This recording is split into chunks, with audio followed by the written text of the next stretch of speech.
مطلع اور مقطع میں فرق۔ یہ پیپر میں MCQs کی صورت میں بھی آ جاتا ہے اور شارٹ کویسچن بھی پوچھا جا سکتا ہے آپ سے کہ مطلع اور مقطع میں فرق بیان کرنے ہیں، تو آپ نے مثالوں کے ساتھ اس کی وضاحت کرنی ہے۔ سب سے پہلے ہم دیکھتے ہیں مطلع۔ مطلع ہوتا ہے، جو اس کا لفظی معنی ہے وہ ہے طلوع ہونا۔ شعری اصطلاح میں جو کسی نظم کے شروع میں آئے اسے مطلع کہتے ہیں۔ اس کی مثال یہ ہے: ہستی اپنی حباب کی سی ہے، پنکھڑی ایک گلاب کی سی ہے۔ اس کے بعد آ جاتے ہیں مقطع۔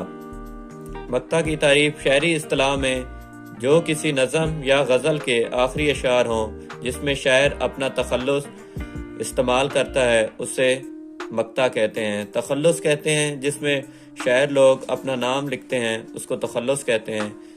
اس کی مثال یہ ہے: میر ان نیم باز آنکھوں میں، ساری مستی شراب کی سی۔